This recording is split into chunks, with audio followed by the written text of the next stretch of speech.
नबी का जिक्र करते हैं, तेरा एहसान है मौला। हमारे पास बख्शिश का यही सामान है मौला। मदीने की गली छोड़ दें जन्नत के बदले में। बेशक सुभान अल्लाह। मदीने की गली छोड़ दें जन्नत के बदले में। ये सौदा हम नहीं करते, हमें नुकसान है मौला। बेशक क्या बात है। वो जिसे दीद का एक जाम पिला देते हैं, वो जिसे दीद का एक जाम पिला देते हैं। फर्श ता अर्श सभी पर्दे उठा देते हैं। फर्श ता अर्श सभी पर्दे उठा देते हैं। मेरे महबूब के दीवाने नियाजी अक्सर, मेरे महबूब के दीवाने नियाजी अक्सर नामे महबूब पे हर चीज लुटा देते हैं। क्या बात है। और इन महफिलों में वो आते हैं जिनको सरकार बुलाते हैं। बेशक महबूब की महफिल को महबूब सजाते हैं। महबूब की महफिल को महबूब सजाते हैं। आते हैं वही जिनको सरकार बुलाते हैं। आते हैं वही जिनको सरकार बुलाते हैं। कुरान के 22वें पारे की एक आयत करीमा बहुत ही मशहूर और मुतारफ है। तिलावत करने का शर्फ हासिल किया। अल्लाह फरमाता है, इन्नल्लाह व मलाइकतहु युसल्लूना अलन नबी।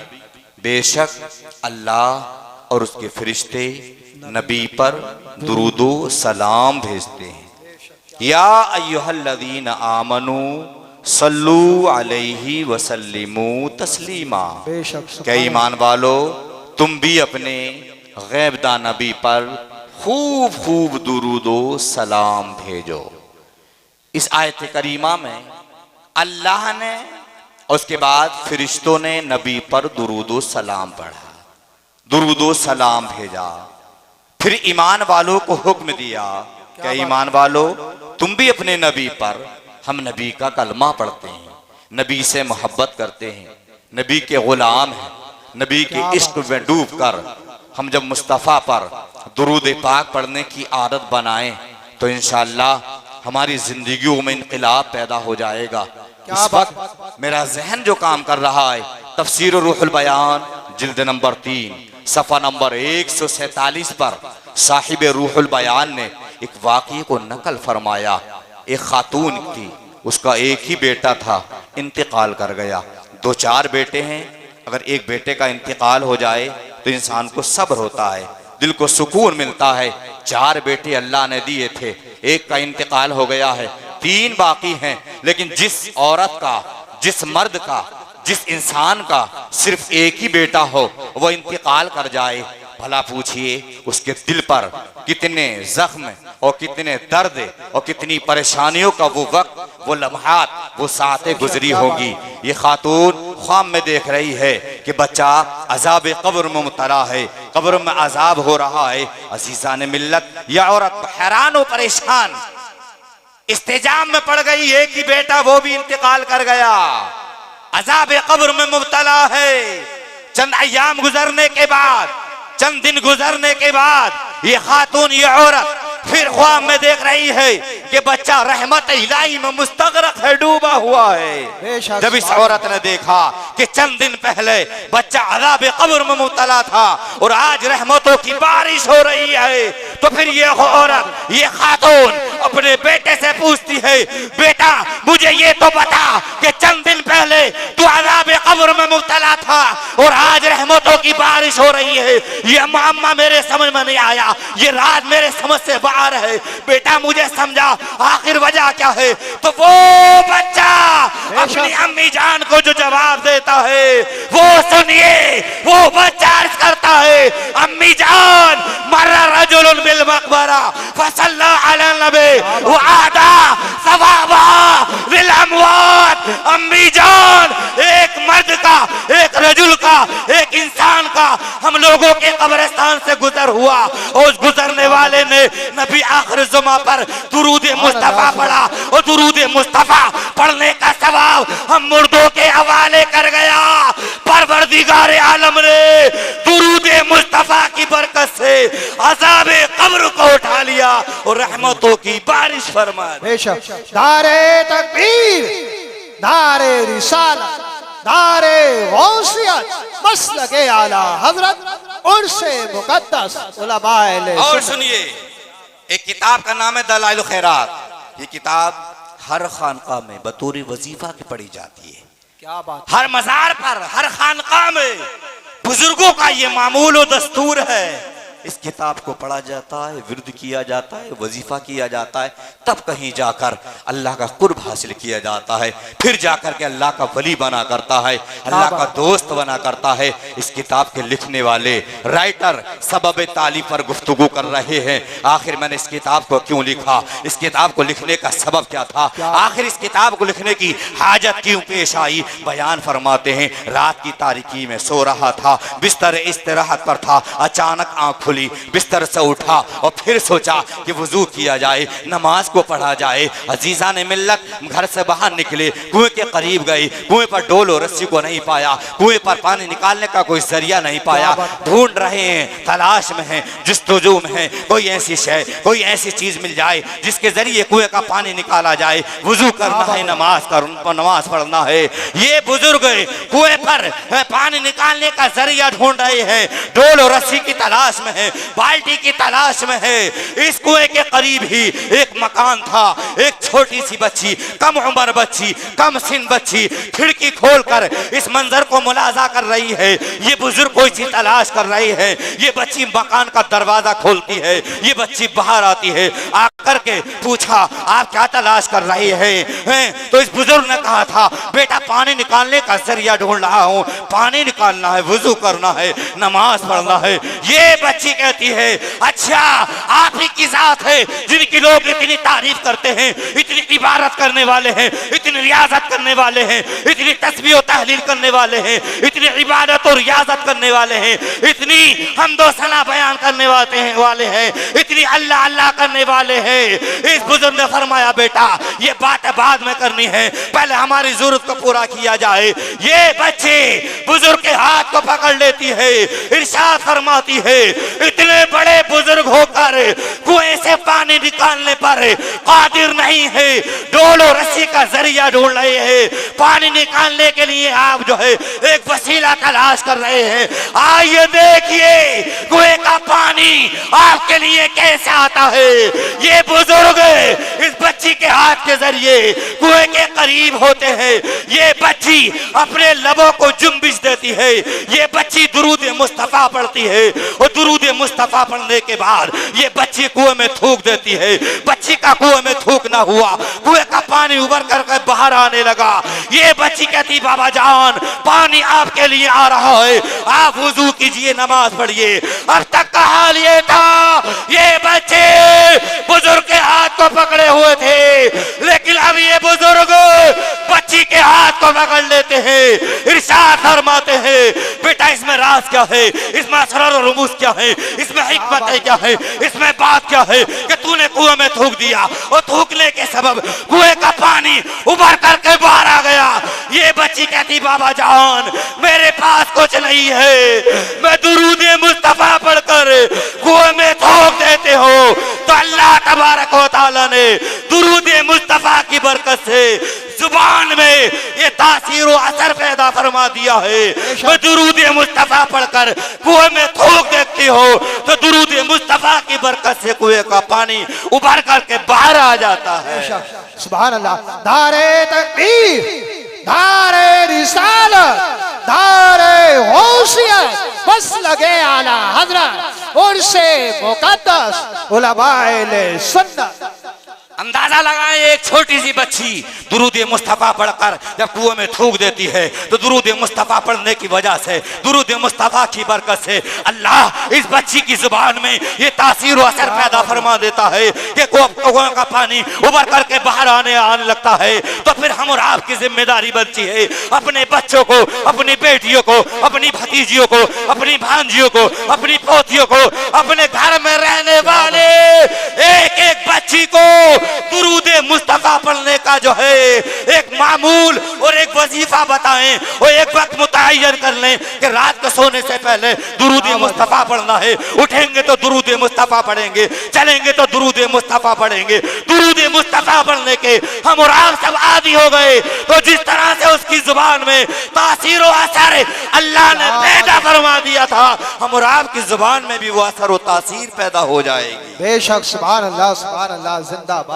और सुनिए, थोड़ी बात खत्म कर रहा हूं, टाइम मेरा हो रहा जो मुझे दिया गया है।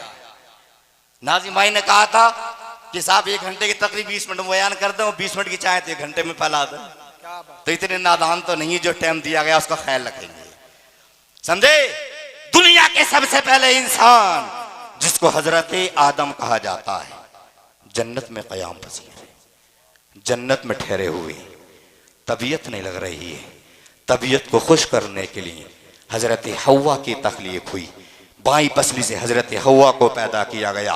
क्या बात। हजरत आदम अलैहिस्सलाम इफाके में आए, होश में आए तो देखा हजरत हव्वा तशरीफ फरमा है। पूछा तुम कौन हो? जवाब मिला मेरा नाम हव्वा है, मैं हय्युन जिंदा इंसान से पैदा की गई हूँ। कि तुम्हें पैदा करने का मकसद क्या है, क्यों पैदा किया गया है? कि मुझे पैदा करने का मकसद ये है कि मैं आपकी शरीके हयात हूँ, आपकी बीवी हूँ, आप मुझसे फायदा उठाएं, मैं आपसे फायदा उठाऊं, एक दूसरे से लुत्फ अंदोज हो। हजरत आदम अलैहिस्सलाम ने जब इतना सुना तो हजरत हव्वा की जानिब हाथ दराज करने का इरादा किया। क्या बात। हाथ बढ़ाना चाहा हजरत हव्वा के जानिब। दुनिया के सबसे पहले इंसान हजरत आदम अलैहिस्सलाम हाथ को दराज करते हजरत हव्वा की जानिब आवाज आई, आदम पहले मेहर तो अदा कर दो। अर्ज किया मौला मेरे पास बैंक बैलेंस नहीं है, मेरे पास दौलत और सरबत नहीं है, मेरे पास मालो मनाल नहीं है, मौला मैं किस चीज के जरिए मेहर अदा करूं? रब ने इरशाद फरमाया आदम मेरे मुस्तफा पर दुरूद पढ़ लो, यही तुम्हारा मेहर का दर्जा हो जाएगा। दुनिया के सबसे पहले इंसान हजरत आदम अलैहिस्सलाम दुरूद मुस्तफा पढ़ रहे तो हजरत हव्वा का मेहर अदा हो रहा। अंदाजा लगाएं, आज हम और आपके यहाँ शादी होती है तो क्या करते हैं? 2 लाख 3 लाख और 4 लाख मेहर बांधा जाता है। दुरूद मुस्तफा पढ़कर हैंडो हैंड नकद मेहर अदा किया नहीं किया तो बेहतर और अफजल यही है कि मेहर को जल्दी अदा कर दिया जाए और नकद अदा कर दिया जाए। लेकिन होता क्या है, 1 लाख 2 लाख 4 लाख मेहर बांधेंगे और फिर जिंदगी भर दे ही नहीं पाते हैं।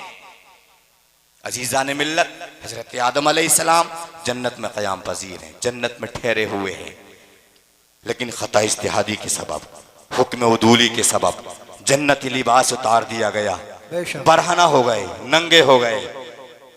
अब जिस्म को छुपाने के लिए, जिस्म को पोशीदा करने के लिए ढूंढ रहे हैं, तलाश में है, जस्तुजू में है, कोई ऐसा जरिया मिल जाए कि जिसके जरिए जिस्म को छुपाया जाए। एक दरख्त के करीब गए, हाथ को बढ़ाया, चाहा कि पत्ते को तोड़ा जाए, पर्दापोशी की जाए, जिस्म को छुपाया जाए। जैसे ही दुनिया के सबसे पहले इंसान दरख्त की जानिब हाथ दराज करते हैं, ये दरख्त बुलंद हो गया, लंबा हो गया, क्या बात, पत्ता नहीं तोड़ पाए। दूसरे दरख्त के करीब गए, ये दरख्त भी बुलंद हो गया। जिस शजर, जिस पेड़ और जिस दरख्त के करीब जा रहे थे वो दरख्त बुलंद होता चला जा रहा था। आखिर हैरान और परेशान कि जिस्म को छुपाना है, पर्दापोशी करना है, लेकिन कोई जरिया नहीं मिल पा रहा है। लेकिन कोशिश जारी रखी, मन जद्दा वजदा, जो कोशिश करता है वो पा लेता है। हजरत आदम अलैहिस्सलाम ने कोशिश जारी रखी और फिर एक दरख्त के और करीब गए।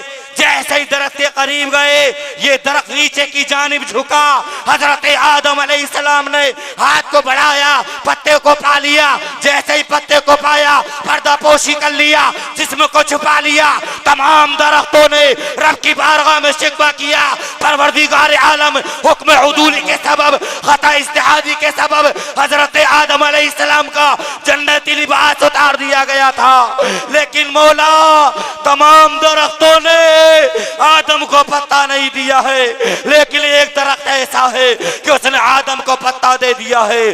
तब रब ने इस दरख्त से मुहासबा किया, इरशाद फरमाया, ऐ दरख्त तू ही बता कि तूने आदम अलैहिस्सलाम को पत्ता क्यों दे दिया है। जब इस दरख्त से रब ने मुहासबा किया तो ये दरख्त बोल उठा, परवरदिगार आलम, जब ये तेरा बंदा आदम अलैहिस्सलाम मेरे करीब आया था तो इसकी पेशानी में नूरे मुस्तफा था और इसके लबों पर दुरूदे मुस्तफा था।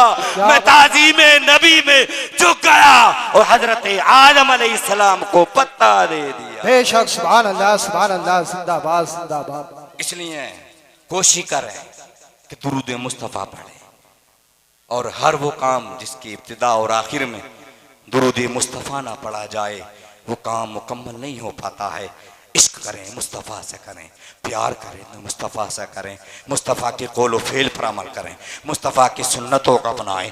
मुस्तफ़ा की एक सुन्नत पर जो अमल करता है परवरदिगार है उसको 100 शहीदों का सवाब अता फरमाता है। मन तमस्सका बिसुन्नती इंद फसादी उम्मती फलहु अजरु मिअती शहीद। जो एक सुन्नत को मुस्तफ़ा की जिंदा करता है और वो सुन्नत जो मिटती चली जा रही हो, ख़त्म होती चली जा रही हो, इंसान उस सुन्नत को जिंदा करता है, उस पर अमल करता है तो परवरदिगार 100 शहीदों का सवाब अता फरमाता है। एक हदीस पाक का टुकड़ा तिलावत किया, अल्लाह के रसूल ने फरमाया, दुनिया मज़रातुल आखिरा, दुनिया आखिरत की खेती है। दुनिया में रहकर जिस तरह का बीज डालेंगे उसी तरह के फसल काटेंगे। दुनिया में रहकर नमाज के बीज बोएंगे तो वहाँ फसलें नमाज पाएंगे। दुनिया में रहकर ज़कात के बीज डालेंगे तो वहाँ फसलें ज़कात पाएंगे। दुनिया में रहकर रोजे के बीज डालेंगे तो वहाँ फसलें रोजा पाएंगे। मुख्तसर एक जुमले में कह करके गुजर जाऊं, दुनिया में रहकर जिस तरह के आमाल व मुख इख्तियार करेंगे उसी के हिसाब से